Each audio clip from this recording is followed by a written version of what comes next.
Bienvenidos a Historias en Altavoz, un espacio creado para conocer la vida de los principales líderes logísticos de nuestro país.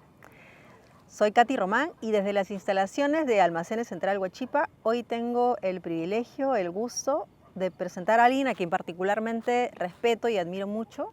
Él es el actual gerente general de DINET, operador logístico del Grupo Sandoval. Él es Esteban Vargas. Esteban, ¿cómo estás? Buenas noches. Buenas noches. Oye, yo ya te he dicho esto en algún momento, pero sí quería aprovechar la oportunidad de decir que Esteban, tú fuiste, de hecho has sido, me imagino, mentor de muchas de las generaciones hoy día de líderes logísticos que tenemos en centros de distribución. A mí particularmente fuiste el primer mentor que yo tuve en procesos de almacenes, digamos, en las grandes ligas, ¿no? En un operador logístico como DINET, así que sin duda voy a disfrutar mucho todo lo que nos quieras compartir el día de hoy. Entonces vamos a empezar por tus inicios, ¿no?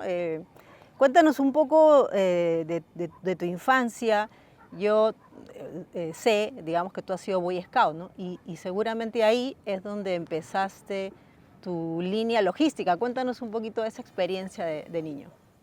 Mira, tuve la suerte de pertenecer al movimiento Scout desde los 5 o 6 años, muy joven. Mi mamá me metió al movimiento Scout, un movimiento que estaba en mi colegio, en Magdalena, y realmente fue una experiencia formidable porque primero que aprendí muchísimo, ¿no? Aprendí al trabajo en equipo, aprendí a ver las necesidades de otras personas, porque una de las cosas que hacía el movimiento Scout en ese tiempo era hacer campañas para gente con bajos recursos. Entonces, a veces salíamos muy pequeños nosotros, custodiados o cuidados con los scouts mayores, se podría decir que eran nuestros guías, ¿no? Y a recolectar ropa, a recolectar víveres, y después armamos todo un plan, de muy pequeño, imagínense, armando un plan para poder entregar todo lo que recolectábamos, ¿no? Y eso me hizo ver que había una labor atrás del movimiento, que no solamente era aprender y pasarla bien, sino había mucha disciplina, teníamos que llegar a la hora, teníamos que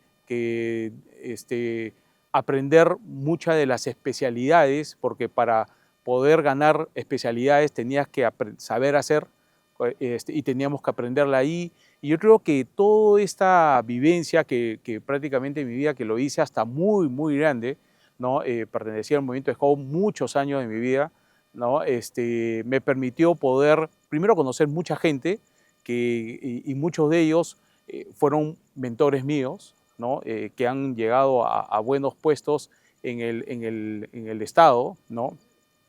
Y otros que de alguna u otra manera están metidos siempre en los temas de seguridad y muchos en temas logísticos, increíblemente. Me he encontrado amigos del movimiento Scout que son logísticos en diferentes industrias, más que todo en minería, en gas, no tanto en la logística del retail, del consumo, pero sí en otro tipo de logísticas, siempre están ahí porque tienen mucha experiencia, ¿no? Entonces, eso me ayudó bastante, Un ¿no? movimiento de este tipo también busca generar líderes, ¿no? Promover el liderazgo, ¿no?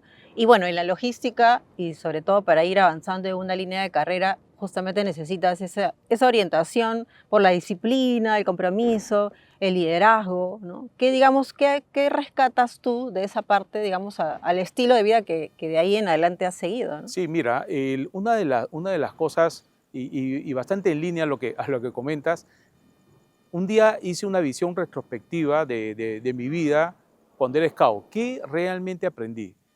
Y al margen de aprender muchas cosas, ¿no? Respecto a las especialidades, creo que lo más importante era saber escuchar, ¿no? Saber dirigir equipos, ¿no? Equipos jóvenes, ¿no? Saber comunicar, ¿no? Saber organizar. Y si te das cuenta, todas estas cosas son los elementos claves que un directivo debe tener. O sea, al final, si lo vas aprendiendo desde muy joven, ¿no? Y lo vas viviendo en tu trayectoria profesional, prácticamente es lo que un directivo debe tener. Y directivo, cuando digo directivo no digo un gerente general, sino lo digo de que ser un supervisor, pasar por ser jefe, pasar por ser un gerente de área y llegar a un gerente general, prácticamente tienes que tener todo eso. Liderar, que es la parte más difícil, creo que de un directivo, junior o no tan junior, ¿no? Organizar es complejo y a veces cuando te encuentras con ciertos problemas, ¿correcto? Que eso pasaba en el movimiento Scout, no era que solamente era pasarla bien el fin de semana o el día sábado o domingo, sino que a veces pasaban a ciertas crisis en las campañas que teníamos que hacer y teníamos que resolverlo al cierto nivel, ¿no? de problemática. Pero cuando ya entras a la vida profesional, te encuentras con esos problemas, pero tú ya has sido entrenado desde muy joven, entonces como que para ti es algo no tan difícil, ¿no? Y otra de las cosas que creo que yo rescato bastante es que, por lo menos en lo particular, me encanta resolver problemas. Me encanta resolver problemas. Y eso es lo que encontré en el movimiento y en la vida profesional.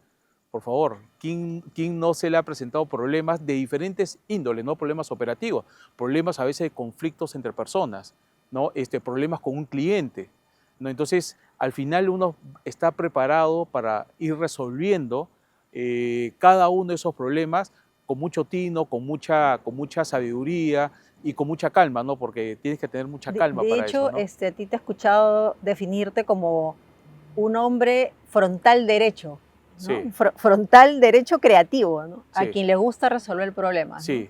Desarrollanos un poquito más Sí, esa mira, definición. hace ya un tiempo atrás, Ajá. a veces uno no se conoce a sí mismo, ¿no? Y cómo piensa, cuáles son tus mayores habilidades o tus mejores competencias, dónde tú puedes desempeñarte mejor en alguna posición que tengas. Y eso está muy correlacionado a mi carrera. O sea, mi carrera, yo estudié ingeniería industrial, pero una de las cosas que a mí me gusta es pintar, me gusta desarrollar proyectos, ¿no? Quería ser arquitecto en algún momento de mi vida, ¿no? Y realmente esta posición de crear del frontal derecho fue un test que me hicieron justamente cuando estaba trabajando cuando estoy trabajando en DINE, me hicieron un test un poco para ver cuál es el perfil de los directivos que existen y me salió frontal derecho y el frontal derecho tiene diferentes atributos, ¿no? Y uno de los atributos es la parte de la creatividad. Entonces yo digo con razón, pues, porque a mí me encanta crear, desarrollar, encontrar soluciones Buscar soluciones. y eso creo que me ha servido para poder resolver grandes problemas que he ido viviendo, no solamente en Dinés, sino en el transcurso de mi vida profesional, ¿no?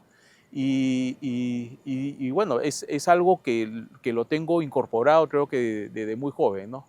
Un ingeniero industrial puede estar pues en la parte administrativa, en la parte sistema, en la Hasta en parte recursos comercial, humanos, en ¿no? recursos Ujú, ujú. humanos, ¿no? Sí, sí. Por todos lados están los ingenieros industriales y tuve la suerte de disfrutar la carrera con grandes amigos, grandes profesores, ¿no? Me gustaban los cursos de esta carrera, cursos que te hacían pensar. A veces me ponía a pensar para qué me va a servir, pero realmente fue un momento de mucho estrés. Siempre estando en una carrera, siempre hay un estrés, pero te preparan justamente para que después de la carrera puedas enfrentar los grandes retos en la vida profesional, ¿no? O sea, cuando tú tienes un sueño, tienes una meta, tienes un objetivo, tú tienes que ser disciplinado para llegar ahí. Y tú no puedes, de alguna u otra manera, postergar tu sueño por hacer otras cosas. Entonces, eso es disciplina, Y seguir ese rumbo. eso parte Sí. primero por definir la meta, ¿no? O cuál es ese Exacto, sueño, ¿no? O sea, primero exacto, tengo que tener claro cuál es y de exacto. ahí ya el proceso Exacto. fluye, Y eso lo ¿no? descubrí, mira, o sea, eso no lo leí en un lado, a medida que iba caminando por la vida, en la vida profesional, personal, familiar, a veces le empiezo a encontrar ciertas explicaciones. Y yo leí un libro hace muchísimos años y creo que ese libro era dirigido a mí, así lo sentí yo en ese momento, que era el Camino del Líder, ¿no? Me lo regalaron, yo viví en Estados Unidos Y un día mi mamá y mi hermana me lo envía, y era un libro que era un libro de colección que venía comprando el comercio, ¿no? Y ese libro me lo enviaron pues a Estados Unidos y me puse a leer, pues yo no leía mucho, me puse a leer ese libro y de verdad ese libro me cambió la vida porque me hizo ver que había muchas cosas que podía hacer, más aún en un país desarrollado.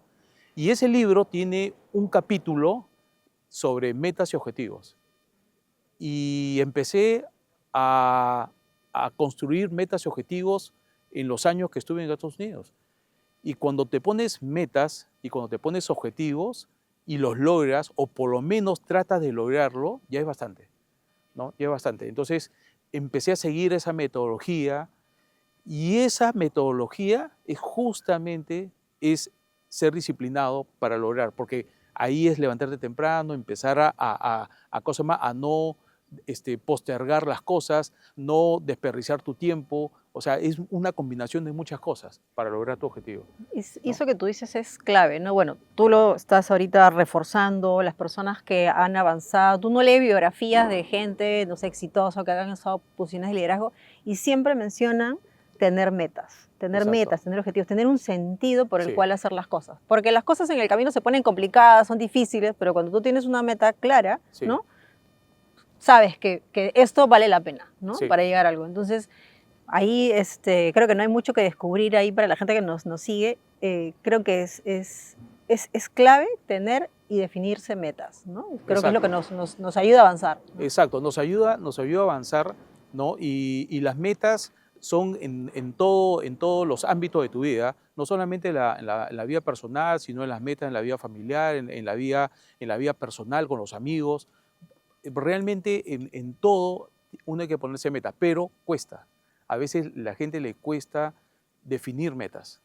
Y cuando no estamos acostumbrados a definir metas, lo que pasa es que el tiempo se pasa, Ujú. ¿no? Eso es lo que pasa. Así Terminó el es. año Así y al es. final dijiste, ¿y qué pasó en este año? ¿Qué ¿Qué logré? hice? ¿Qué Y nada? realmente se Ajá. te fue, ¿no? Entonces, eso de ahí es lo peor que puede suceder, ¿no? Lo mejor que un ser humano tiene que hacer, el pequeño esfuerzo que tiene que hacer es definir una meta, aunque sea chiquita, porque esa meta pequeña, si la logras, te va a impulsar a que el siguiente año sea un poquito más exigente y tú mismo te vas exigiendo en la vida, ¿no? Y ese creo que es la clave, Ahora ¿no? escuchándote un poco, me hace un poco pensar, ¿no? Porque, o sea, el liderazgo es un camino, pero muchos lo van encontrando. Algunos dicen, ¿no? Que efectivamente hay líderes que se hacen y hay unos que nacen, no sé. Pero como que tú en tu vida se han dado muchas condiciones para que tú seas un líder, ¿no? Los Ujú. Boy Scouts, que llega a tus manos este libro tan Sí, joven, ¿no? Mucha gente se pone a leer o a buscar ese tipo de información cuando ya es grande, ¿no? Cuando te exacto, preocupas por encontrarle un sentido a tu vida y hacia dónde exacto. vas. Pero en tu caso lo fuiste encontrando desde muy joven. ¿Cuán importante es empezar a trabajar con los hijos o con los niños de este tipo de cosas, ¿no? Que a veces eso no es algo que ni siquiera se enseña en algunos colegios, uno no lo Sí, aprende, ¿no? realmente creo que las universidades ya están incorporando cursos de liderazgo, pero una de las cosas que a mí me ha ayudado muchísimo es saber hacer un líder, o sea, practicarlo, porque uno tiene que enfrentar siempre hablar con el equipo, saber conversar, saber transmitir, ¿no? Saber enseñar a otros y eso se tiene que ir practicando. Porque yo conozco a muchas personas que han seguido cursos de liderazgo y se entraron al curso, salieron del curso, pero siguen siendo lo mismo. Entonces al final yo digo, ¿qué pasó en esta transición? Yo creo que hay que practicarlo. ¿Por qué? Porque cuando uno lo va practicando, se va tatuando de estos hábitos, de estos comportamientos, ¿no? Y eso prácticamente va a salir natural cuando tengas equipos a cargo. Tú ahí, bueno, estuviste un tiempo, justo era la época en la que Perú estaba, El Perú bueno, estaba muy muy mal, mal, ¿no? Terminando sí, el gobierno de Alan García, sí, empezando la de Fujimori, y decides irte a Estados sí, Unidos. sí, decidí irme a Estados Unidos a ver realmente algunas oportunidades, ¿no? Tengo mucho familiar en Estados Unidos, principalmente en Atlanta, ¿no? y me fui para allá, ¿no? A ver qué podía lograr, ¿no? El Perú estaba bien complicado, ¿no? Yo me sentía una carga para mis padres, ¿no? Me sentía una carga porque si bien ya tenía un trabajo, pero irse a Estados Unidos en esa época era una oportunidad, miraba más que todo un futuro importante, como muchos peruanos que se fueron en ese tiempo. Y realmente fue una de mis mejores experiencias porque creo que Estados Unidos fue un antes y después de Esteban, ¿no? Estados Unidos me dio mucho. Primero, independencia. Lo segundo, me dio conocerme a mí mismo porque yo vivía Vivir solo, solo, ¿no? ¿no? Entonces Claro. tenía que Ujú. cocinarme, tenía que ser muy disciplinado conmigo mismo. Si yo cuento esto, muchas personas dicen, en Estados Unidos, claro, tienes todas cosa más, todas las cosas para poder crecer, pero también para perderte también, porque Estados Unidos en ese tiempo había muchas formas para poder perder tu tiempo. En ese tiempo pues no habían redes sociales, no habían celulares, entonces yo para conversar con mi familia tenía que irme a la biblioteca. Y en la biblioteca había unas cabinas, así como unas cabinas para conversar, y entonces marcaba el número y hablaba con mis papás. Y papás les preguntaba, ¿y cómo va el Perú, cómo va el país, cómo te va, no sé qué? Y papá me decía muy bien, que no sé, y mamá también, yo sentía, en sus palabras, sentía mucha tranquilidad, ¿no? Optimismo, y me decía, hijo, tú no vas a creer, el Perú ha cambiado. Y en ese tiempo, no habían noticias, veía la televisión, no había noticias de Perú, no había nada. Ni en los canales latinos se veía lo que pasaba en Perú, ¿no? Muy poco por ahí sucedía y mis familiares que vivían también en Estados Unidos, tampoco conocían mucho de lo que pasaba en el país, ¿no? Entonces, pero con estas conversaciones que tenía con mis padres, decidí regresarme y me regresé, y prácticamente era como empezar de nuevo, de verdad. Porque cuando empecé a relacionarme con mis amigos de la universidad, principalmente, muchos de mis amigos eran jefes, otros eran gerentes, ya estaban en posiciones distintas y yo empecé pues nuevamente de abajo, ¿no? Pero tenía un espíritu interno distinto por todo lo que viví en Estados Unidos, disciplina, ser constante, no quebrantar tus sueños, lograr tus objetivos, juntar dinero, prepararte. O sea, en otras palabras, viajó conmigo toda esa experiencia, Claro. Ujú, fuerte, muy ujú. fuerte. Y eso me permitió poder luchar por lo que quería. Entré a una empresa que hasta ahorita existe, ¿no? De grupos electrógenos, ¿no? Aprendí prácticamente mucho en los grupos electrógenos y me dieron una responsabilidad fuerte, que era desmontar y montar una planta de pinturas, me acuerdo. Y después de esa experiencia que me fue genial, se me presentó la oportunidad, porque la buscaba también, me caminé toda la avenida Argentina, así, y toda la avenida Colonial, al mismo estilo de mi papá que me contó que hizo lo mismo, y empecé a dejar currículos en las empresas que yo quería, y en una de esas empresas me llamaron para trabajar, y esa empresa fue Elsa, Elsa, embotelladora embotadora latinoamericana. Ujú. latinoamericana, y bueno, y en la entrevista, me entrevista mi jefe, me dice, ¿y tú qué has hecho en Estados Unidos? ¿No? Y le conté las cosas que estoy contando ahorita, y se quedó sorprendido y me dice, pero ¿qué tanto conoces embotellado? Y entonces yo le dije, bueno, no conozco mucho, pero trabajé en Bacus en algún momento de mi vida haciendo embotellado. Y dice, ah, ya, entonces sí conoces algo. Sí, conozco algo. Ah, ok, bacán, excelente. Empecé a aprender de procesos, empecé a aprender de todo lo que es control de calidad, me metí a aprender mantenimiento, empecé a aprender distribución. Entonces siempre cuando había una oportunidad para darle descanso a algún supervisor, yo levantaba la mano y yo decía que quería aprender. Pero mi sentido era aprender, pero mi sentido era poder crecer en la compañía, ¿no? En una planta de PET, ¿no? Una planta de embotellado de botella de plástico. que fue formidable, ¿no? Esa experiencia, hicimos un súper equipo, fue una planta que no ganaba ni un premio de calidad y llegamos a lograr mucho premio de calidad.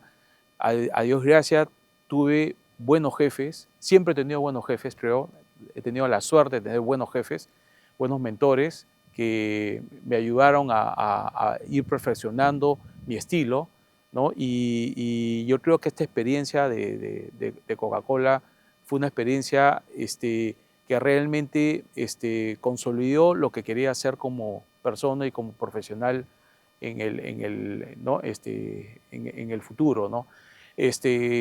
Ayudaba a los operarios, conversaba mucho con ellos, los capacitaba, hablaba con ellos no solamente de cómo tenían que desempeñarse como operarios, sino cómo podían crecer dentro de la compañía.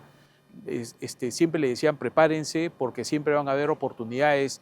Yo te veo que quieres ser mecánico, pero no has estudiado mecánica, pero veo que trabajas bien con las herramientas y siempre te veo con tus herramientas. Entonces empecé a crear formas, ¿no? En la misma línea de producción para que los operarios participaban, por ejemplo, en un cambio de línea. Entonces los operarios paraban con sus herramientas y en ese cambio de línea tenían que mover ¿cómo se llama? Las guías ¿cómo se llama? Del transportador, Que ¿no? antes eso La era guía de manual, pues, ¿no? exacto. Claro. Ujú. Entonces la guía de las botellas que venían de la planta de soplado. Entonces empezaron a meter la mano muchos de ellos, ¿no? Es más, muchos de ellos sabían cómo configurar un PLC dependiendo el tipo de embotellado. Sabían cómo hacer eso. Pero poco a poco ellos mismos se daban cuenta que podían hacer muchas más cosas. Y muchos de ellos tenían quinto de secundaria. Tú te das cuenta de eso porque estabas cerca de Estaban muy estabas cerca cerca, de ellos. muy A veces cerca, eso, esa muy visión se cerca. pierde, ¿no? Y desaprovechas ese Sí, talento, ¿no? Esteban, tú has mencionado algo que, bueno, ya lo has repetido un par de veces, el conocimiento te da liderazgo, sí, ¿no? Efectivamente, cuando nosotros somos generación X, ¿no? Dicen que la generación X es la más workahólica que ha habido en la historia, ¿no? Claro, si tú tenías que trabajar sábado, domingo, normalmente eso es algo que alguien de nuestra generación como que lo hacía, ¿no? Es más, cuando conseguías una práctica, ni siquiera preguntabas si te iban a pagar, tú lo que querías hacer era ir y aprender, ¿no? sí. Ahora desde los millennials incluso y ahora la generación Z, ¿no? Vienen con otra manera de ver las cosas, ¿no? De hecho, también, o sea, es válido, ¿no?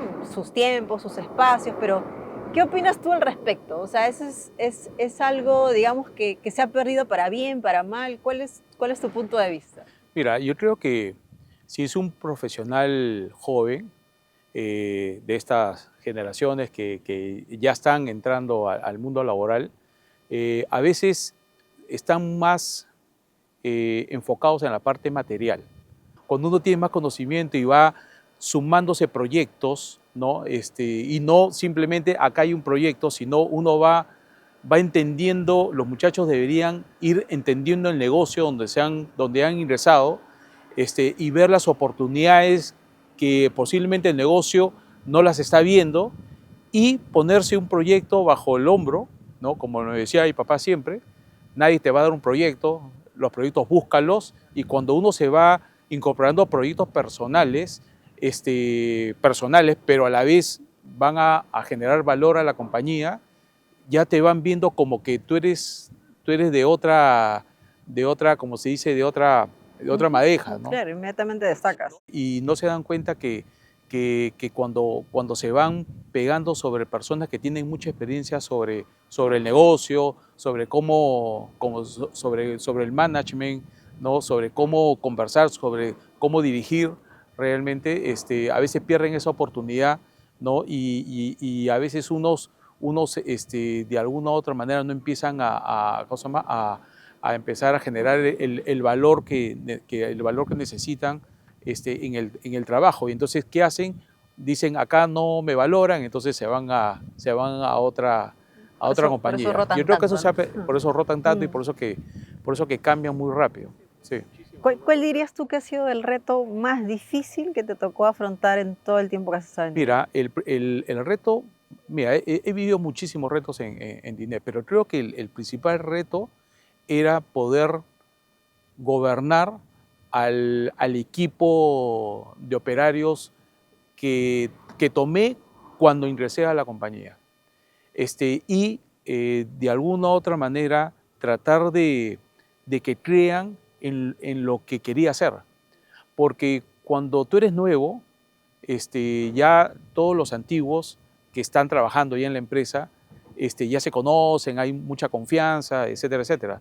Pero el nuevo tiene que ganarse la confianza. Y para ganarte la confianza, primero tienes que demostrar que tienes cierto conocimiento. Y yo de conocimiento en almacenes tenía algo como Claro, claro. práctica, como practicante, cuando estuve practicando en Volvo, pero no era un experto. Pero tenía una experiencia de vida, experiencia en otros rubros, más que todo productivos, pero me di cuenta de que toda esta experiencia podía plasmarla en Dinet, ¿no? Y primero creando prácticamente una metodología, ¿no? Y creé una metodología para poder estructurar cómo desarrollar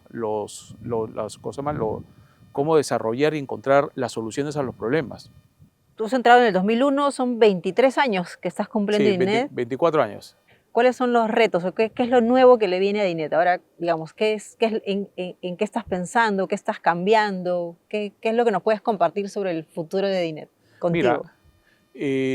realmente Dinet es una empresa del Grupo Sandoval que quiero bastante, ¿no? Me ha dado muchas oportunidades, me ha permitido poder crecer, ¿no? Y realmente yo sueño, ¿no? Creo que el reto más grande que tiene la empresa es internacionalizar la marca, internacionalizar Dinet. Creo que Dinet tiene todo para poder ser una empresa por lo menos multilatina, ¿no?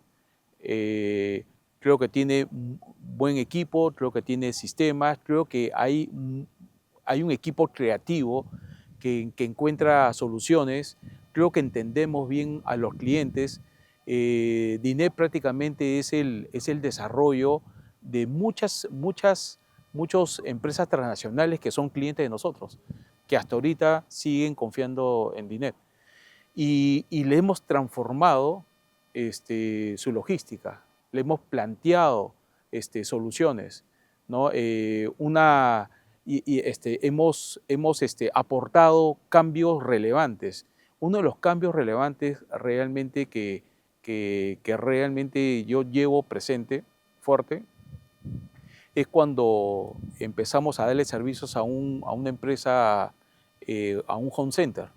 Y este home center tenía una contraparte, mi contraparte del lado de mi cliente era un ingeniero muy creativo, ¿no? Que teníamos unas conversaciones de horas y pensábamos y empezamos un poco a diseñar cómo podíamos hacer mejor las cosas, y le planteaba ideas, ¿no? Y un día, me acuerdo que para mejorar la utilización de mis camiones, nosotros teníamos camiones a doble nivel, y para poder maximizar el uso de mis camiones, le propuse mejorar mi proceso de picking, ¿no? Dinet siempre ha hecho las cosas con calidad. Y había un concepto que nosotros empezamos a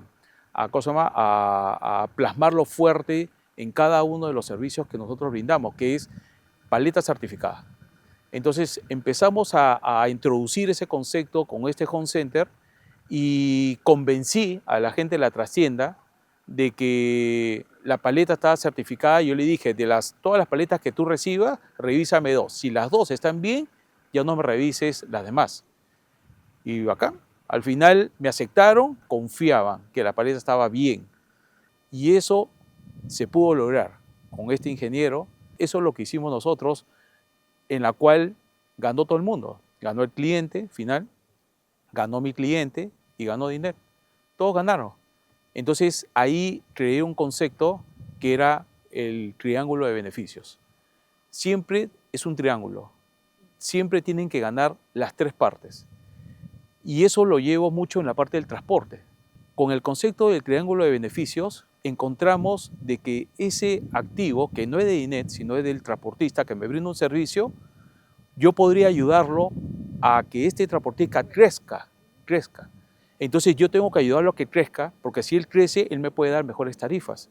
Entonces comercialmente pienso en que yo tengo que crear más volumen, entregarle más volumen para que él crezca y mi cliente pueda tener también mejores beneficios, porque si él me da un mejor costo, yo le puedo dar un mejor costo, pero él no va a utilizar su flota, sino la puede maximizar porque le estoy entregando más negocio. Entonces, si se dan cuenta, el concepto del triángulo de beneficios funciona perfecto, Totalmente. ¿no? De hecho, cuando yo entro a Dinet, estaba Sí, todo eso en implementación, ¿no? sí, Y yo, de hecho, para mí fue, o sea, lo más novedoso, ¿no? Porque sí, estabas ya metiendo el tema de la tecnología, el sí, orden, ¿no? sí, El proceso de cross-docking, que creo que fue sí, uno de los primeros cross-docking que se han hecho sí, acá en sí, Perú, ¿no? O los sea, primeros cross-docking, sí, vivir todo eso y verte a ti, ¿no? Liderando, creando, innovando. Sí recuerdo las reuniones en GC1 cuando se proponían, letras exacto, certificadas, fue exacto, todo realmente un aprendizaje muy bonito, ¿no? Y de hecho, eso también que mencionas, ¿no? El ganar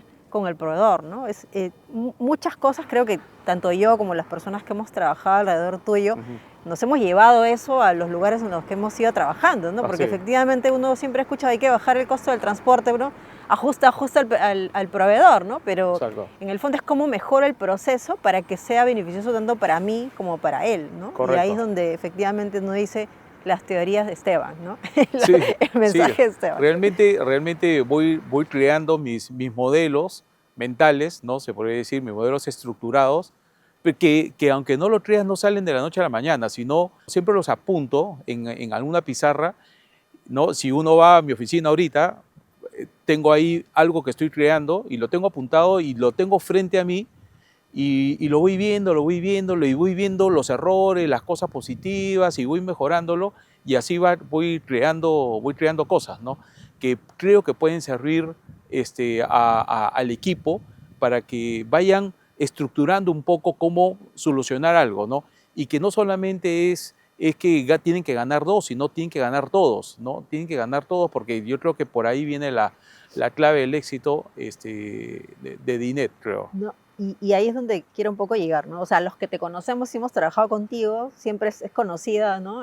Ya viene Esteban con el rombo, decíamos, Sí, ¿no? exacto. Bueno, triángulo de ahí se convirtió en rombo, ¿no? Sí, Donde justamente cualquier cosa, cualquier problema, cualquier situación que teníamos que enfrentar, tú ibas a la pizarra y nos sí, hablabas del rombo. Cuéntale a la gente, en sí. términos, digamos, simples, Ajá, ¿no? ¿Cómo esa metodología ha hecho que un operador tan grande ahora como Dinet genere valor a sus clientes, ¿no? sí. Mira, primero fue el triángulo, de Ajá, verdad. ¿Y por qué el triángulo? Este, porque había una variable que todavía no se tenía en cuenta en ese tiempo. ¿Y por qué digo triángulo? Porque era la combinación de procesos, infraestructura y personas. ¿Ya? Eso era, y eso lo vi prácticamente cuando trabajaba en Volvo, ¿no?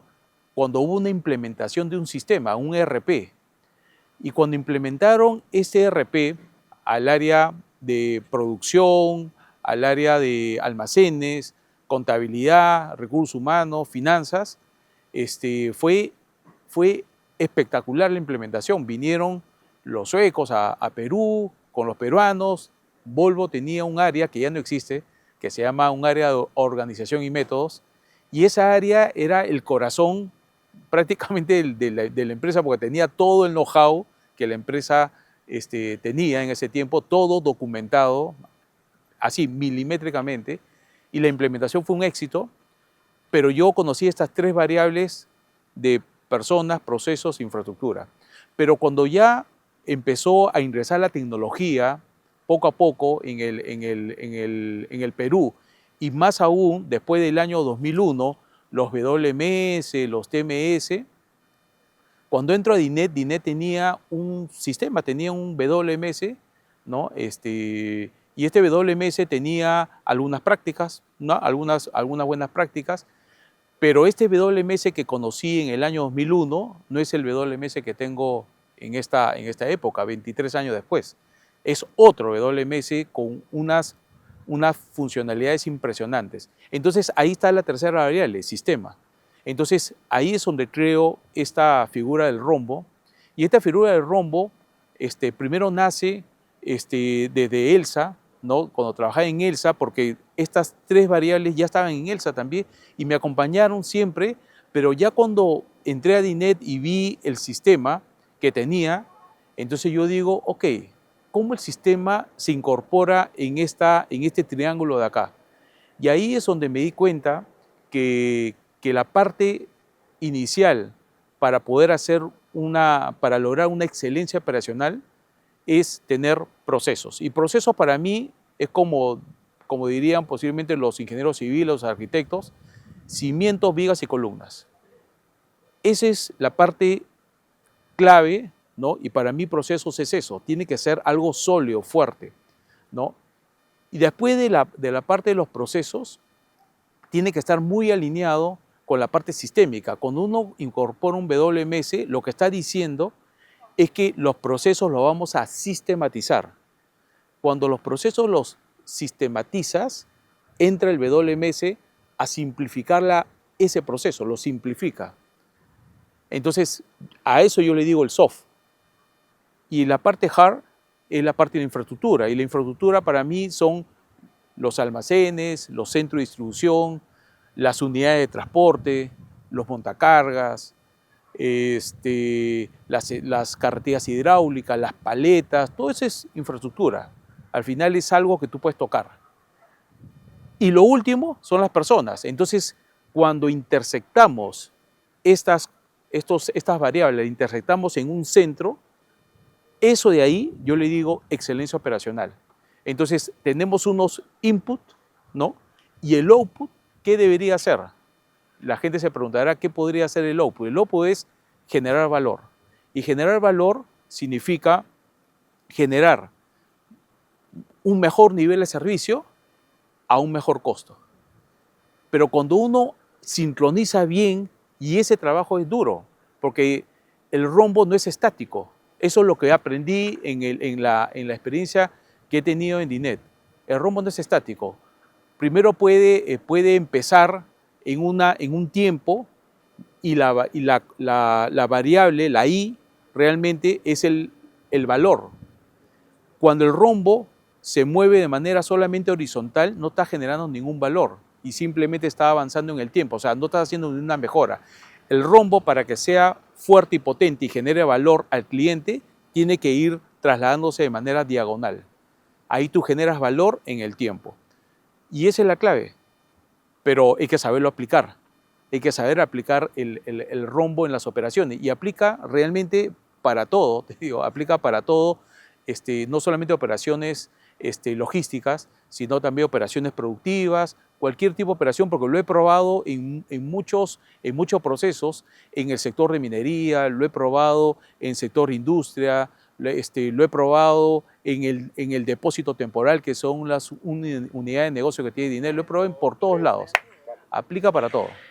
Esteban, tú bueno, lo has ido comentando a lo largo de haberte ido escuchando de las oportunidades, ¿no? De hecho, te puedo dar fe de ello, que tú eres un líder que da oportunidades. Cuando yo entro a DINET, recuerdo que encontrar muchos supervisores, esos que le llamábamos los empíricos, ¿no? O sea, que no eran profesionales, Sí. pero eran buenos supervisores, ¿no? De hecho, a ver, no todos, o sea, pero muchos sí lo hacían, ¿no?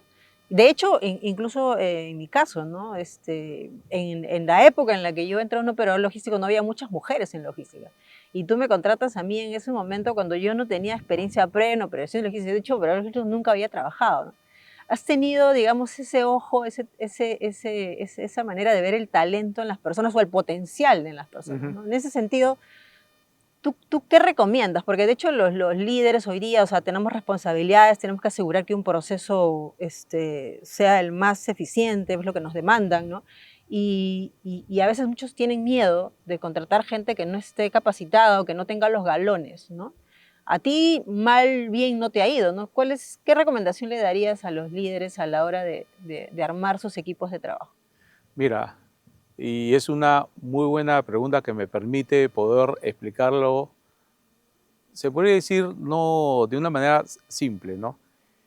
Yo creo que muchos de los líderes, a veces cuando contratan, ¿no? Quieren que el perfil tenga todo.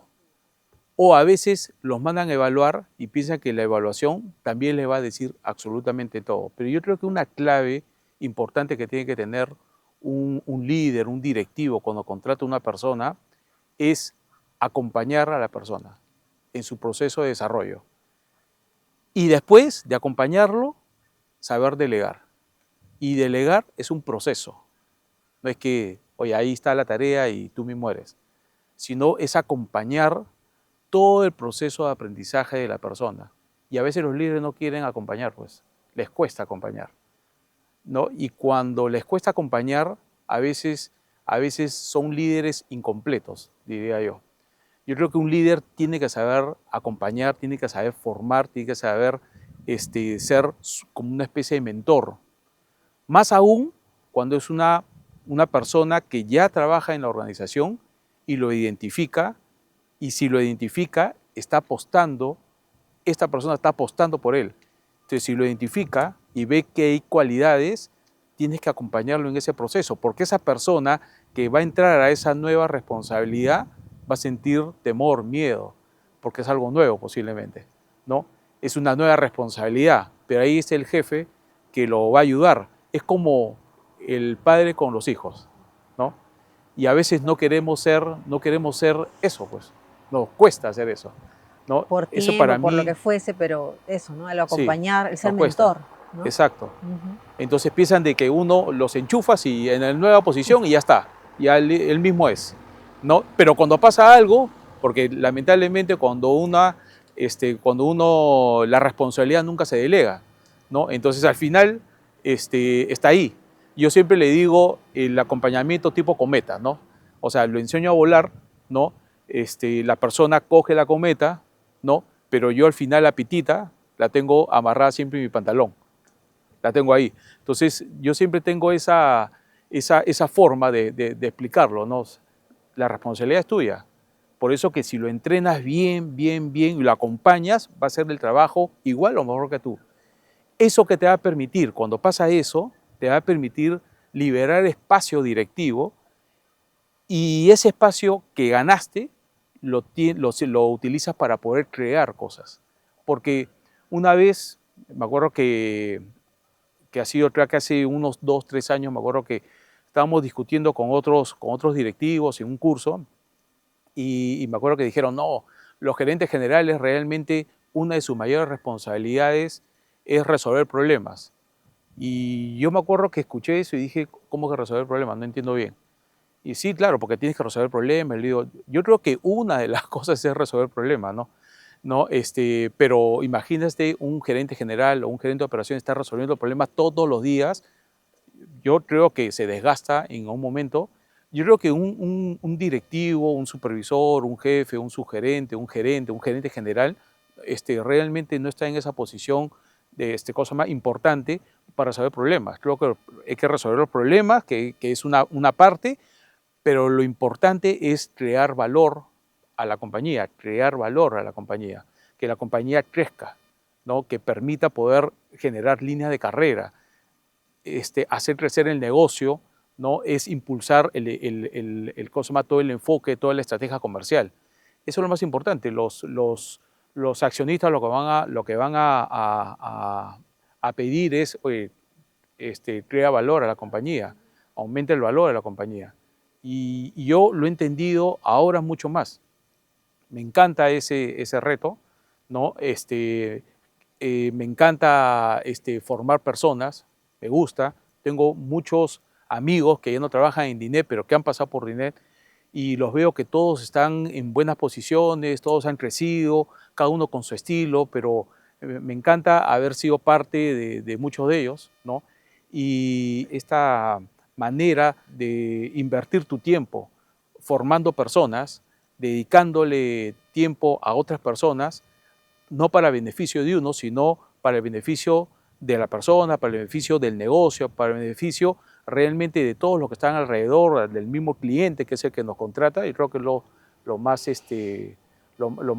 meritorio, ¿no? Lo más Esa es la gratificante. otra retribución, ¿no? Porque, bueno, está la retribución de que efectivamente agregas el valor, ¿no? Cumples con la función profesional, ¿no? Pero está Ujú. también el otro reconocimiento, ese legado, o sea, toda la gente que ha trabajado contigo puede dar fe efectivamente que ha aprendido mucho de ti, ¿no? ¿Y tú sabes, Katy, por qué te contraté en Dinet? Ajá, ajá. A ver, cuéntame. Realmente fueron dos razones. La primera, porque tenías una historia muy similar como la mía. Me identifiqué bastante porque creo que una de mis primeras preguntas fue eh, ¿cómo entraste a trabajar en planta de producción, en mental mecánica? Y realmente vi un reflejo en mí y eso me dio como una especie de cosa más de que Afinidad por ahí, estábamos estamos alineados conectados. prácticamente y quería darte esa oportunidad, ¿no? Y lo segundo era porque quería incorporar una mujer al equipo logístico de INET, ¿no? Y creo que fue una decisión acertada, ¿no? Porque realmente aportaste en el tiempo que estuviste en la compañía muchísimo, ¿no? Y fue beneficioso para ambos, porque al final tu trayectoria en cadena de suministro es notable y creo que no me equivoqué en la decisión. Tuve un reto, me acuerdo que yo tenía pues un supervisor que era bien complicado, ¿no? Pero al final lo pude convencer con algunas acciones que me funcionaron, a Dios gracias, y empezó a crecer muchísimo. Empezó a crecer, a cambiar su forma de cómo mandar al personal, creció muchísimo, le di más retos, le di más oportunidades, es una persona bien competitiva, le dije, prepárate, empezó a estudiar, terminó su carrera y siguió creciendo. Y un día me acuerdo que sin tener la carrera, me acuerdo que se generó un espacio en esa posición, para un espacio de jefe de operaciones. Y me dijo, Esteban, ¿y por qué yo no? Ella estaba más preparado, tenía mucho acercamiento con el cliente, era impresionantemente cómo al cliente le generaba valor y le di la oportunidad. Y de verdad es uno de mis mejores jefes, ¿no?, de operaciones que tiene ahorita la compañía. Tiene la cuenta más importante de la unidad de negocio de retail, consumo y bienes duraderos, ¿no? Somos muy buenos amigos. Creo que es uno de mis mejores logros, por lo menos en lo que respecta a personas, de personas jóvenes, ¿no? La satisfacción. De satisfacción. Pasemos al lado no profesional, ¿no? Los hobbies, ¿no? Yo, bueno, desde la época que ya trabajamos, y tienes que escuchar que tú decías que montabas bicicleta, ¿no? Sí, Y bueno, estás muy activo en temas de deporte, incluso has hecho un par de Ironman 70.3, sí, ¿no? Cuando uno lee los libros, las historias, como decíamos hace un rato, de personajes exitosos, CEOs, ellos comentan efectivamente que el deporte los ayuda también a clarificar, no solamente es un tema de salud. En tu caso, ¿cómo ha sido a ti esta llegada del deporte y si realmente a ti también te ha ayudado, como manifiestan estas personas exitosas? sí, mira, el deporte ya lo practico de manera muy activa de hace 13 años y siempre he estado ligado al deporte desde muy joven, pero ahora lo disfruto mucho más porque el deporte, al margen de la salud, me permite poder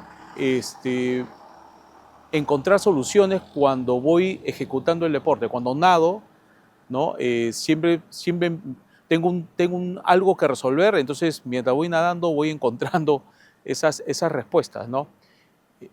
Cuando corro igual, cuando monto bicicleta igual, entonces yo creo que el deporte es algo fundamental que te permite poder desarrollar y ser más rápido en las soluciones que quieres crear y ejecutar, ¿no? También es un punto a tierra que todos los directivos deberían tener. Tal cual, ¿no? Te libera del estrés, botas mucha dopamina que te hace además estar de buen humor, activo, Exacto, ¿no? Y es ese espacio de conexión con uno mismo que a veces uno no tiene, ¿no? Estás en el trabajo y siempre por exacto, ahí hay una distracción, o estás en la casa igual, ¿no? Cuando haces deporte estás solo contigo haciendo el deporte, ¿no? Y te da exacto. ese espacio para que tú puedas pensar, repensar, ser creativo, ¿no? Sí, es ser creativo y creo que es la parte que lo disfruto muchísimo, ¿no? Y hacer los Ironman, lo correlacioné, ¿no? Y la gente que me ha escuchado decirlo, lo correlacioné con mi trabajo, porque trabajar en un operador logístico no solamente es atender a un cliente en particular, es atender a varios clientes en particular. Y es una multilogística, trabajar en un operador logístico. Y así hacer un Ironman es prácticamente, son 3 disciplinas que tienes que hacerlas en un periodo de tiempo. Tiempo. Ajá. Si tienes que hacerlas Es una bien, estrategia diferente para cada uno. estrategias diferentes. Entonces yo digo, trabajar en un operador logístico es como hacer un Ironman, pues, ¿no? O sea, Qué buena relación, entonces, no lo había pensado. más aún con esa reflexión lo disfruté mucho más, ¿no? Y de verdad que se los recomiendo, ¿no? Se los recomiendo a todos, ¿no? Practicar el deporte que quieran, ¿no? Recomendadísimo. Mira, ahora, más que nada, ya esta es una parte para cerrar el espacio, pero te voy a ir diciendo algunas preguntas para que tus respuestas sean muy rápidas, ¿no? A ver, Ok. digamos lo primero que Ok. se te viene a la mente. Si pudieras tomar un café con un personaje de la historia, ¿qué personaje sería y qué le preguntarías? Mira, una de las personas que he leído su biografía en 2 oportunidades y yo me he inspirado mucho en él, uno es Steve Jobs. Steve Jobs. Sí, ¿Qué le preguntarías a Steve Jobs? ¿de dónde, cuál es su fuente de creación? O sea, cómo empieza a crear esas soluciones tan innovadoras que cambiaron prácticamente mucho de la historia Cambió la de la historia, telecomunicación, exactamente ¿no? nosotros. Sí. A la siguiente pregunta, a ver. ¿Alguna mala recomendación que hayas escuchado que algunos logísticos le hacen a la gente? Una que tú dices, no, esto no le deberían decir así. ¿Has escuchado alguna mala recomendación que le hayan hecho, que hayas escuchado por ahí? No. Mira, mira, creo que una mala recomendación, cuando tienes un problema logístico, lo peor que podría suceder es no encontrar el problema. O sea, hacer un mal análisis. Ya, para mí el análisis es el proceso clave para encontrar una solución, ¿no? Eso yo le diría, o sea, no vas a encontrar una solución si es Si que no no haces haces un buen primero un buen análisis. análisis. Si pudieras escoger una profesión diferente, ¿cuál hubiera sido? Arquitectura, Arquitectura. definitivamente. Ya, Sí. ya lo tenías. La última. Si tuvieras la oportunidad de mostrar algo en un cartel que está en un lugar visible que van a ver miles de personas, ¿qué pondrías en ese panel? ¿Qué escribirías o qué mostrarías en ese panel? Siempre tenemos que estar un paso adelante. Es algo que siempre Tu frase. lo hemos conversado con mis hijos. Es más, me hicieron una vez una polera por el Día del Padre con el lema Que siempre un siempre un paso paso adelante. adelante. La quiero bastante, la polera. Oye, Esteban, ha sido un gusto para mí conversar contigo, recordar ciertas cosas y eso, recordar que hay muchas de las cosas que del legado de que Esteban Vargas ha dejado a muchos de los actuales líderes, digamos, de esa época, ¿no? Así que quisiera que tú te dirijas al público que nos está escuchando, que seguramente digamos, se llevan muchas cosas de lo que has compartido hoy día. ¿Qué quisieras decirles? ¿Qué mensaje quisieras dejarles a todos ellos? Ok. Eh, yo le diría que el éxito realmente no es una coincidencia en la vida. El éxito es el resultado de muchos errores, mucho sacrificio y mucha disciplina. Yo creo que hay que caminar con mucha disciplina para poder lograr lo que uno necesita. Y la disciplina prácticamente es tener un compromiso con tus sueños. Gracias, Esteban. De verdad, muchas gracias por este espacio, por la oportunidad. Y bueno, a todas las personas que nos están viendo, gracias por seguirnos, por haber llegado hasta este punto de la entrevista y motivarse con esta historia que nos ha dejado hoy día Esteban. Así que los invito a que sigan viendo nuestros siguientes episodios, que se suscriban a nuestro canal de YouTube para ver esta y las entrevistas que tenemos y las que van a venir, y que nos sigan en las redes sociales de LinkedIn y YouTube. Con ustedes, hasta la próxima. Gracias.